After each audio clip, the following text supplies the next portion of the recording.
Terima kasih Anda masih bersama Sergap. Pemirsa, seorang ibu menangis digugat anak kandungnya di Semarang, Jawa Tengah.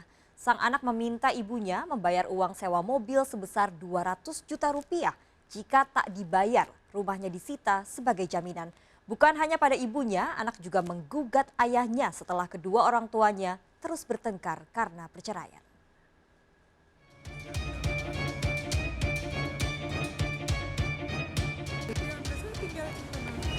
Kenapa harus saya?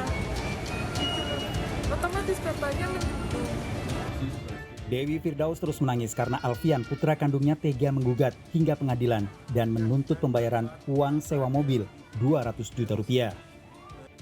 Selain itu, Alfian meminta ibunya mengembalikan mobil yang digunakan. Alfian sebagai penggugat juga meminta rumah yang ditempati ibunya dijadikan jaminan jika tidak bisa membayar sewa mobil.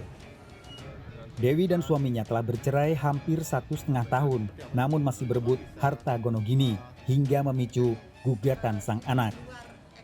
Itu yang disampaikan oleh PN Salatiga itu kan ada dilampirkan gugatannya, saya baca tergugat satu, iya.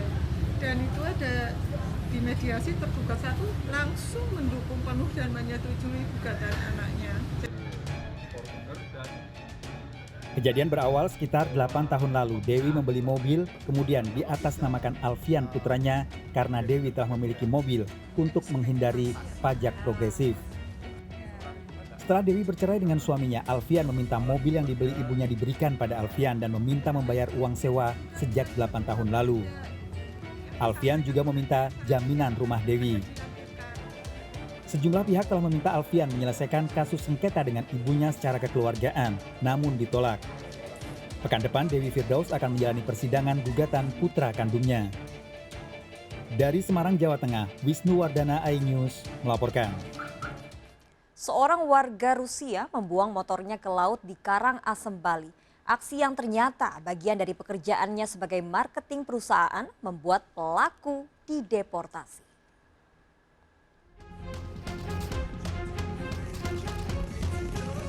Inilah aksi Sergei Kosenko, 33 tahun dan teman wanitanya di Pelabuhan Tanah Ampo, Karangasem, Bali.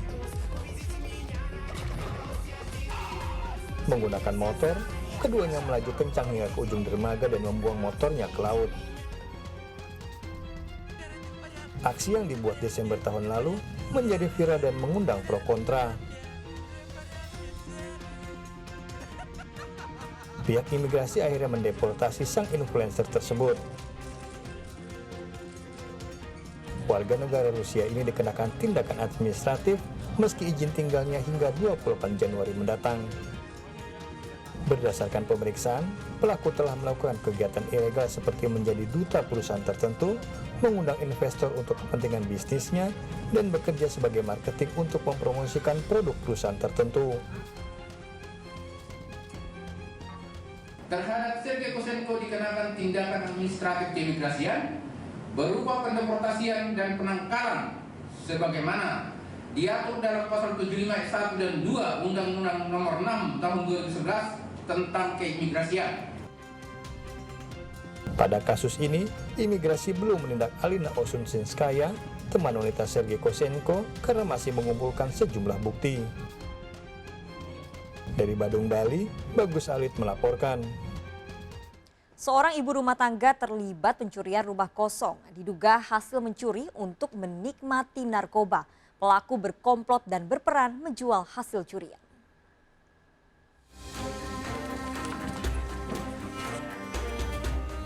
Polisi menggerebek sebuah rumah di Kampung Batuang, Taba, Lubuk Begalung, Kota Padang dan mendapati 3 orang sedang pesta narkoba jenis sabu. 1 diantaranya seorang ibu rumah tangga. Dari 3 orang yang pesta narkoba, 2 diantaranya termasuk Nurul, seorang ibu rumah tangga merupakan komplotan pencuri rumah kosong. 1 pencuri lain kabur mengetahui kedatangan polisi. Dalam pemeriksaan di kantor polisi, Nurul mengakui ikut terlibat menjual televisi. Televisi apa di tipe awak mah kawan jual kami teknyo je. Tu mengontongan saya kan tu ini dia kan. Hah? Pai kan? Ndak ada pai wado di luar sih. Para tersangka terancam hukuman 5 tahun penjara dengan barang bukti televisi hasil curian. Dari Padang, Sumatera Barat, Budi Sunandar, iNews melaporkan. Ya pemirsa, kita akhiri perjumpaan kita dalam berita kriminal Sergap edisi hari ini. Ingat, kejahatan mengintai di sekitar Anda. Selalu waspada. Taati protokol kesehatan termasuk memakai masker. Jaga kesehatan Anda dan keluarga.